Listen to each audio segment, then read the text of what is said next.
تذكر يوما كنت تعانق دمعة الفكر تناجي الله في صبر وترجو رحمة আমার আব্বাজান মরহুম শাইখুল হাদিস আল্লামা আজিজুল হক নব্বরাল্লাহু মারকাদাহু এই বিষয়টা মাঝে মাঝেই বলতেন। বিশেষ করে বাংলাদেশের দুজন প্রয়াত বাংলাদেশের মহান নেতা বঙ্গবন্ধু শেখ মুজিবুর রহমান এবং শহীদ প্রেসিডেন্ট জিয়াউর রহমান, তাদের ব্যাপারে মাঝে মাঝে খুব আফসোস করতেন। আমার আব্বাজান রহমতুল্লাহ আলাইহির দুজনের সঙ্গে ব্যক্তিগত পর্যায়ের সম্পর্ক ছিল। প্রেসিডেন্ট জিয়াউর রহমানের সাথেও ছিল, বঙ্গবন্ধুর সাথেও ছিল। ওনারা ওই সময়টায় বিভিন্ন গুরুত্বপূর্ণ রাষ্ট্রীয় বিষয়ে, ধর্মীয় বিষয়ে শাইখুল হাদিস রহমতুল্লাহ আলাইহির পরামর্শ নিতেন, কিন্তু আফসোস করতেন যে তার পরবর্তী অনুসারীরা এই সমস্ত মুসলিম নেতৃবৃন্দের, নেতাদের মৃত্যুর পরে তাদেরকে নিয়ে যা করেছে, যা করছে, এগুলো অধিকাংশই শরীয়ত এবং আল্লাহর হুকুম বর্জিত। এর কারণে তারা এই সমস্ত উত্তরসূরিদের ব্যাপারে সীমাহীন মনক্ষুণ্ণ হয়।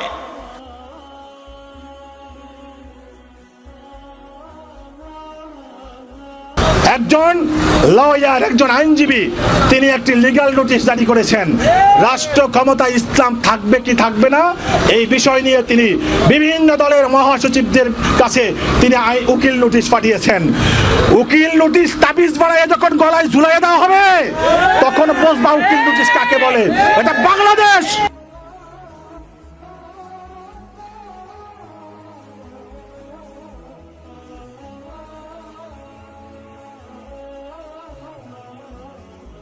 দ্বিজাতি তত্ত্বের ভিত্তিতে ভাগ হওয়া ভারতবর্ষ দেখেছিল ধর্মীয় উগ্রবাদ আর সাম্প্রদায়িকতার বিভৎস এক রূপ। 40-এর দশকের প্রায় পুরোটা জুড়ে ভারত আর পাকিস্তানে দাঙ্গায় মারা গেছেন অসংখ্য মানুষ, হয়েছে লুটতরাজ, ধর্ষণ আর অগ্নিসংযোগ। পাকিস্তানি নিপীড়ন আর অত্যাচার থেকে বাঁচতে 9 মাসের মরণপণ যুদ্ধের পর বাংলাদেশ নামের এক রাষ্ট্র জন্ম হয়েছিল জাতীয়তাবোধ, গণতন্ত্র, সমাজতন্ত্র আর ধর্মনিরপেক্ষতার অঙ্গীকার নিয়ে। এসবই ছিল সংবিধানের মূল ভিত্তি। কিন্তু স্বৈরশাসক এরশাদ 1988 সালে পাল্টে ফেলেন সংবিধান।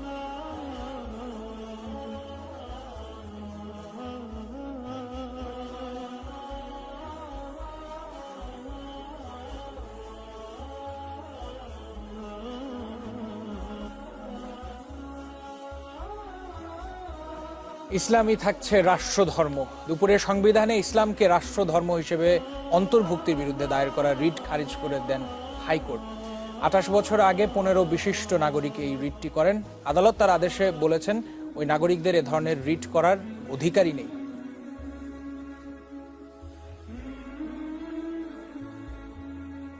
এই কোরআন নিয়ে বাঁচতে চাই, এই কোরআন নিয়ে মরতে চাই, এই কোরআন থেকে আমাদেরকে বিচ্ছিন্ন করতে চায় কাফের, বেঈমান, মুশরিকেরা। ও আমার জাতি, কোরআন থেকে যারা বিচ্ছিন্ন করতে চায়, তোমরা কি তাদের বিরুদ্ধে জিহাদের জন্য প্রস্তুত থাকবে? যারা মানুষের উপরে জুলুম করছো, আলেমদেরকে ধরতেছো, মুসল্লিদেরকে ধরে ধরে জেলে ঢুকাচ্ছ, সময় আসবে এমন ইন্দুরের গর্ত অপমানা পালাবার জন্য। মুসলমান হওয়ার অর্থ হলো শাহাদাতের ঈদগাহে শামিল হয়ে যাওয়া। তাড়াহুড়ো করো না, অপেক্ষা করো, ধৈর্য ধরো, মার খাও, জেলে যাও, শহীদ হও, আল্লাহর রাজ কায়েম হবেই হবে।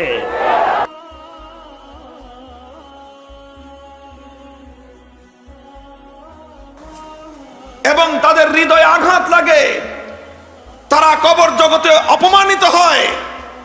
আমরা তাদের দুনিয়াতে সম্মান বৃদ্ধি করতে গিয়ে কবর জগতে তাদেরকে অপমান করে আমরা তাদের সুসন্তান হচ্ছি না, আমরা তাদের প্রকৃত আদর্শের অনুসারী হচ্ছি না, বরং আমরা তাদের ক্ষতির কারণ হচ্ছি।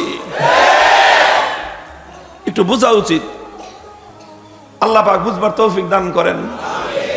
কাজেই মুহতারাম হাজিরিন, নিজের আপনজনের ভালোবাসায়, নিজের প্রিয়জনের ভালোবাসা, মোহাব্বত প্রকাশ করবার ক্ষেত্রে সংযম অবলম্বন করা, সংযত থাকা অবশ্যই জরুরি।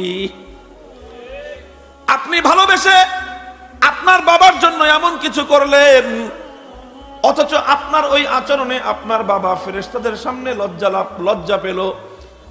আপনি আপনার মায়ের জন্য এমন কিছু করলেন যেটাতে আপনার মা ফেরেশতাদের সামনে লজ্জিত হলো। আপনি আপনার মৃত নেতার জন্য এমন কিছু করলেন যে আপনার নেতা মৃত্যুর পরে আল্লাহ এবং ফেরেশতাদের সামনে তার মুখের মধ্যে চুনকালি মাখলো। তাহলে আপনি ওই বাবার সুপুত্র নয়, আপনি ওই মায়ের সুসন্তান নয়, আর আপনি ওই নেতার ভালো কর্মী না, বরং আপনি ওই নেতার বাস দেওয়া কর্মী।